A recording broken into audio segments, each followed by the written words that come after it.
वाक्सहाल गाड़ी तैयार की, जबकि बाद में पाकिस्तान के मशहूर जमाना बेडफोर्ड ट्रक इस प्लांट में पर तैयार किए गए। 1953 में एक्साइड बैटरीज ने पाकिस्तान का पहला बैटरी प्लांट लगाया। 1954 में अली मोटर्स ने फोर्ड मोटर्स अमेरिका के साथ मिलकर पहली कार, ट्रक और इसके बाद पिक एंड ड्रॉप तैयार करने की गर्ज से प्लांट लगाया। 1956 में हारून इंडस्ट्रीज ने डोजे अमेरिका के ब्रांड नेम से पिकअप तैयार किया। 1961 में ऑल वन इंजीनियरिंग ने पाकिस्तान में गाड़ियों के पार्ट्स तैयार करने का जदीद प्लांट लगाया। 1962 में वजीर इंडस्ट्रीज ने इटालियन लम्ब्रेटा स्कूटर कंपनी के इश्तराक से पाकिस्तान का पहला स्कूटर तैयार लम्ब्रेटा TV 200 तैयार किया। 1962 में कंधवाला इंडस्ट्रीज ने अमेरिका जीप कंपनी के मुख्तलिफ model series CJ5, CJ6, CJ7 मुल्क में पहली बार तैयार की। 1963 में जनरल टायर्स ने कराची में पहला टायरों का प्लांट कंटल टायर्स जर्मनी के ताउन से कायम किया। 1963 में हाइसन ग्रुप ने अमेरिका मार्क ट्रक की पैदावार शुरू की। 1964 में राना ट्रैक्टर्स मौजूदा मिल्लत ट्रैक्टर्स ने मैसी फर्गूसन ट्रैक्टर्स की मुल्की सतह पर पैदावार का आगाज किया। 1964 में नेशनल मोटर्स को खटक खानदान ने खरीदा तो वो कंधारा मोटर्स इंडस्ट्रीज बनी। 1964 ही में राजा मोटर्स ने इटालियन मशहूर जमाना वेस्पा स्कूटर की पाकिस्तान में पैदावार शुरू की।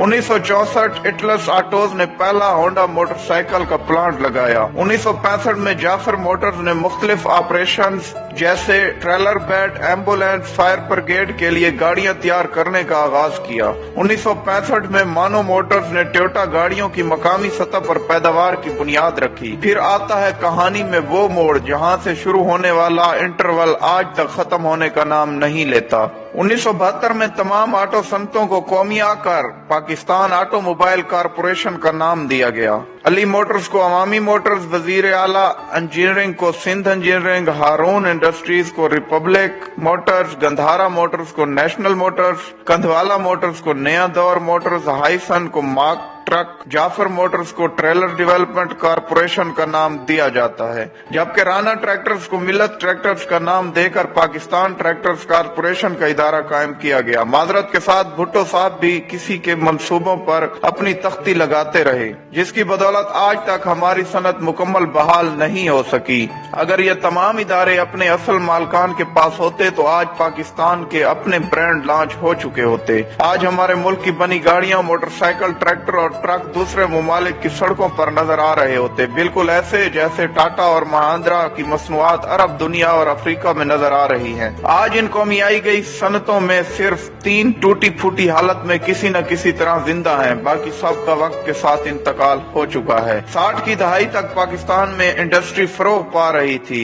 यहाँ फैक्ट्रियां, मिलें और कारखाने लग रहे थे। बजाय इन कारोबारी खानदानों के मशहूर होने के, वो सियासी सरगर्मियों को जिंदा रखे हुए थे। हमारे यहाँ सरमायादार को हमेशा दुश्मन समझा गया।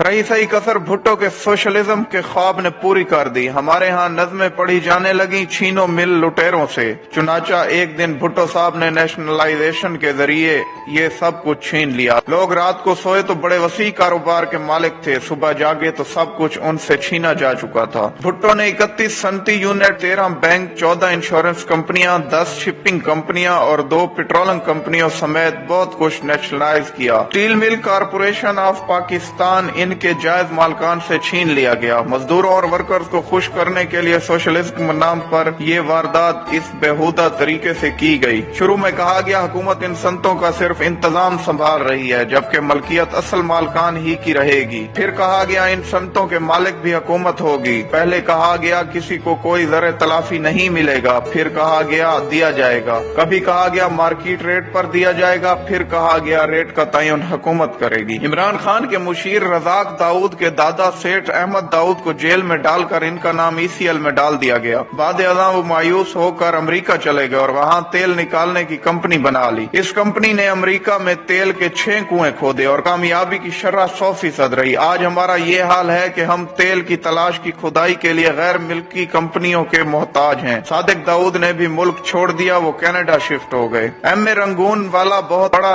कारोबार کاروباری نام تھا। وہ رنگون سے ممبئی آئے اور قیام پاکستان کے وقت سارا کاروبار لے کر پاکستان آ گئے۔ وہ یہاں ایک یا دو نہیں 45 کمپنیاں چلا رہے تھے۔ انہوں نے بھی مایوسی اور پریشانی میں ملک چھوڑ دیا اور ملائیشیا چلے گئے۔ غرض یہ کہ تمام انویسٹر جنہیں آج ہم ڈھونڈ رہے ہیں وہ سارے پاکستان چھوڑ کر مختلف ممالک میں شفٹ ہو گئے۔ مزدور اب سرکار کے ملازم تھے، کام کرنے کی کیا ضرورت تھی؟ نتیجہ یہ نکلا ایک ہی سال میں قومیائی گئی صنعت کا 80% برباد ہو گیا۔ زرعی گروتھ کی شرح 3 گنا کمی واقع ہوئی، نوبت قرضوں تک آ گئی۔ جتنا قرض مشرقی اور مغربی یعنی متحدہ پاکستان نے اپنی پوری تاریخ میں لیا تھا، اس سے زیادہ قرض بھٹو حکومت نے چند سالوں میں لے لیا۔ خطے میں سب سے زیادہ افراط زر پاکستان میں تھا۔ ادائیگیوں کے خسارے میں 595% اضافہ ہو گیا۔ اسٹیٹ بینک ہر سال ایک رپورٹ پیش کرتا، بھٹو نے 4 سال اسٹیٹ بینک کو یہ رپورٹ ہی پیش نہ کرنے دی تاکہ لوگوں کو علم ہی نہ ہو کہ کتنی تباہی ہو چکی ہے۔ ہم بھی کیا لوگ ہیں، اپنی انڈسٹری اپنے ہاتھوں سے تباہ کر کے اب ہم چین کی منتیں کر رہے ہیں کہ یہاں انڈسٹری لگائے۔ دنیا 40 سال سے کمپیوٹر استعمال کر رہی ہے اور ہم آج تک ایک ماؤس نہیں بنا سکے۔ دنیا 30 سال سے موبائل فون استعمال کر رہی ہے اور ہم آج تک ایک چارجر نہیں بنا سکے۔ پاکستان کا کھانا خراب کرنے میں ذوالفقار علی بھٹو